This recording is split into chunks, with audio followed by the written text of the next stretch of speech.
dialogue bi garaawul ay ñooñam nee nañ duñu dem garaawul lu ci des nag ñii dem nañu xam ne dañuy dem pour valider des conclusions déjà arrêtées. luy loolu. Zeyna dimanche passé. le ministre conseiller juridique président de la République toog RTS. mu ne dialogue bi bu jeexee dañuy modifier constitution bi yow lu ñëwagul nga mën a xam lan mooy doon conclusion. ah bon bu boobaa sa xel du tey moo wax de mu ne le dialogue c'est pour renforcer les pouvoirs du premier ministre. on va modifier la constitution. kon ñii fa dem dañ leen woo pour valider loo xam ne c'est déjà préparé. ma dolli la beneen bàyyi leen ci xel. ils sont en train de tout faire pour éviter qu'en 2029 Macky Sall soit candidat ndaxte dégg ngeen leen seen ay nit commencé wax naan on doit revoir l'article 27 de façon très claire naan parce que xam nga la lañ ci bëgg. xam nga dañoo ne nul ne peut faire plus de 2 mandats consécutifs léegi ñoom consécutif boobu lañ bëgg a tëbal pour mu doon nul ne peut faire plus de 2 mandats pour ñoom jàpp nañ ne bu ñu ko defee éliminer nañ Macky Sall te dañoo juum. ah bon xam nga lu tax stage. La constitution ne légifère pas pour le passé. Ouais. Ça légifère pour le présent. Ça légifère pour le présent et le futur. donc bu ñu ko jëlee tey lay commencer jëm kaw kon mandat bii jàll compté wul. Macky Sall mi ngi soog a commencé mandat. Macky Sall mi ngi soog a bu boobaa nag bu fekkoonte ne dañ koy jéem a def pour taxal Macky Sall bu mu doon candidat ñu ngi nax seen bopp. kon mënul nekk. mënul nekk c'est-à-dire que xanaa day nga def lenn comme nu ñuy wax nii poursuivre Macky Sall de haute trahison tëj ko déclarer ko inéligible xëy na loolu. mais bu fekkente ne ci constitution ay def na 2 mandats ak loolu boobu moom nu mu tuddati pexe bu dul antu la donc c'est dire que dialogue bii nii sur le système politique jaru ko xam nga lu tax jaru ko beneen bi Tange. Le même dialogue a eu lieu en 2020 sur le système politique. Ouais. Général Mamadou Niang yàlla na ko yàlla yërëm moo jiite woon dialogue bi. Tange est-ce que tu sais que il y a eu 25 points d'accord sur ce dialogue là. Ouais. 25 lu indi ñu ne élection du maire au suffrage universel direct. Ouais. loolu bokk na ci. c'est-à-dire que bu ñu mënee fal maire au suffrage universel direct dialogue 2020 bi moo ko indi. si dialogue 2020 boobu noonu am nañ ba indi projet de loi sur le financement des partis politiques. teg nañ ko. si tu veux je t'envoie le projet de loi. Ouais. Ils ont également prévu un projet de loi sur le statut de l'opposition teg nañ ko mais lan la ñuy c'est-à-dire que moi je me dis le système politique il y a aucun système parfait. Non. Il y a des choses à améliorer et avancer mais lu ñu war a améliorer jarul toog waxtaan.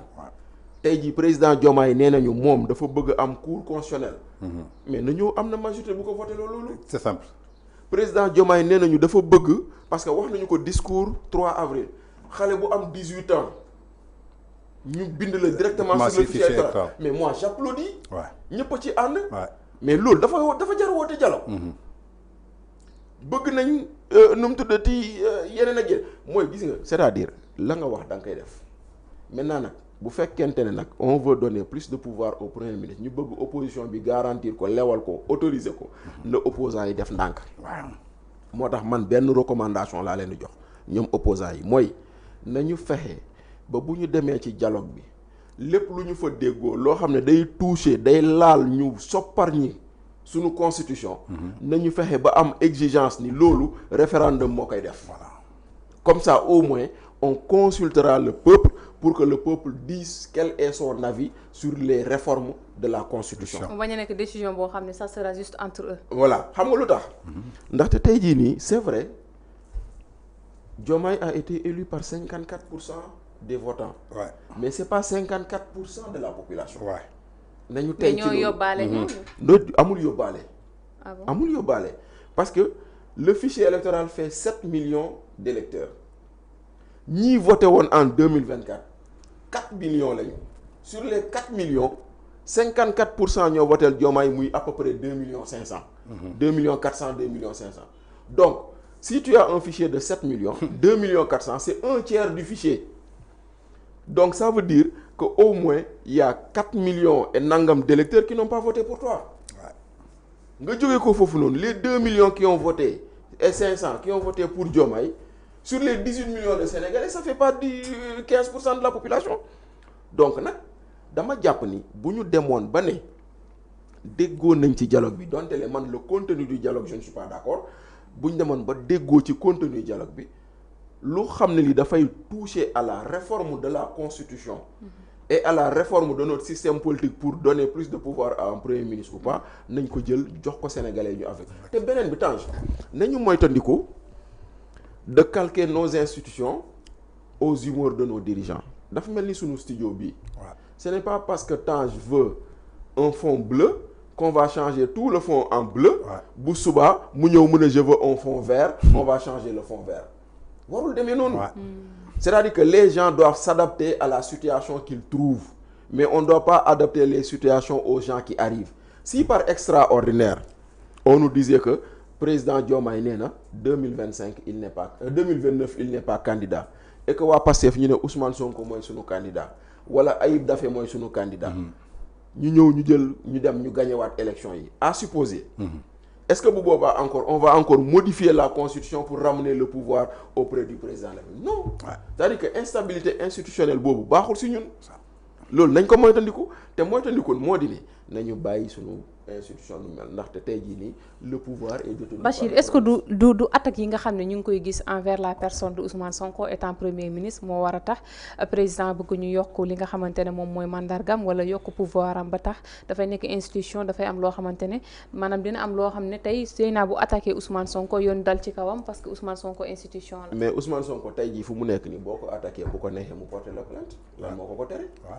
mais sans que mu porte plainte nga xam ne comme tey ni may waxee loo xam ne naka sudul noonu ci Diomaye procureur autosaisine Ousmane Sonko bénéficier loolu moom it loolu sunu constitution président de la république cote dong kese lañ ko may may ñu ko keneen tey jii nii xam nga lan moo bon ci lu ñuy wax noonu moo di ni aujourd'hui on veut donner le pouvoir à quelqu'un qu'on n'a pas élu voilà et c'est ça le danger nous on n'a pas élu Sonko nous on a élu Diomaye maintenant Diomaye bu demee ba moom jàpp na ni pouvoir bu mu yor Sonko la ko yéene lenn rek moo ko war na démissionner Sonko ñëw taxaw samp ndëndëm sénégalais yi buñ ko wóoloo jox ko nguur gi mais doo jël yow ci nguur goo xam ne dañ la ko jox nga ne non je vais nommer quelqu'un non ça c'est révolu de Senghor. voilà léegi loolu xoolal c'est dépassé maintenant Ousmane Sonko n'est pas une institution pour qu'on le protège moom nag en tant que citoyen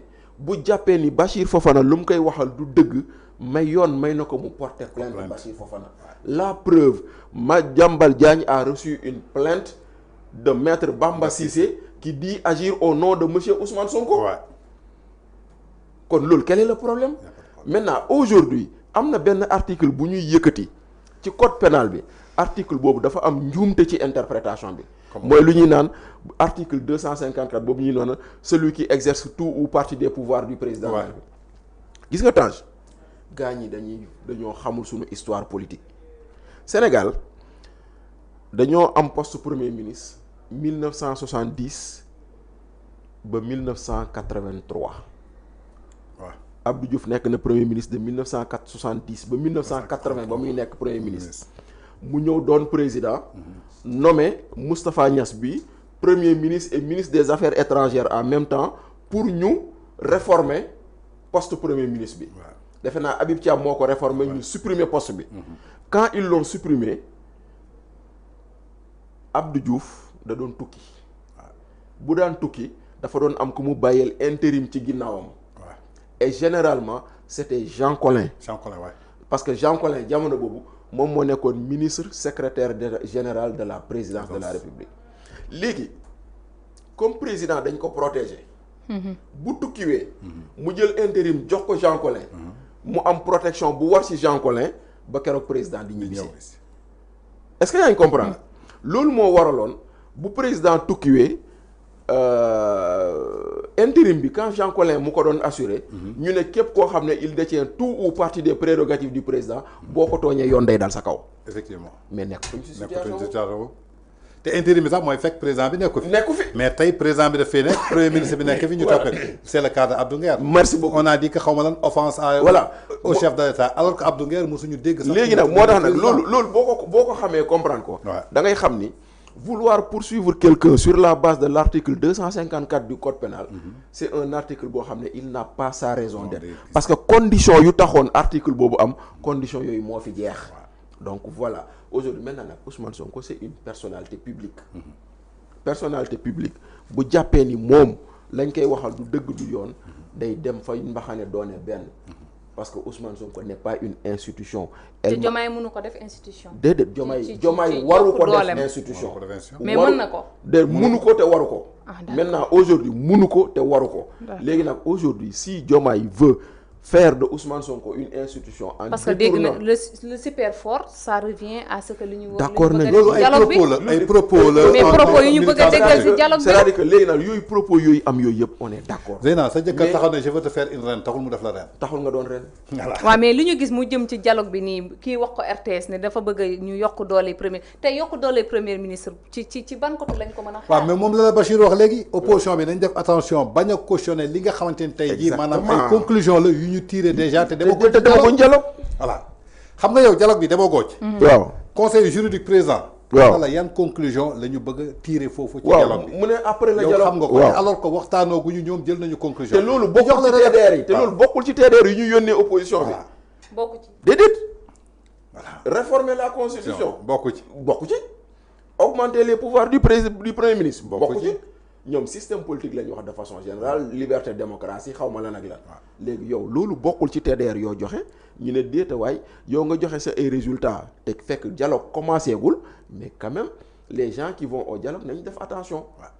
parce que tey jii nii boo deful nang on les amène là-bas pour valider des résultats yoo xam ne ñoom gars yi am nañ ko ba pare.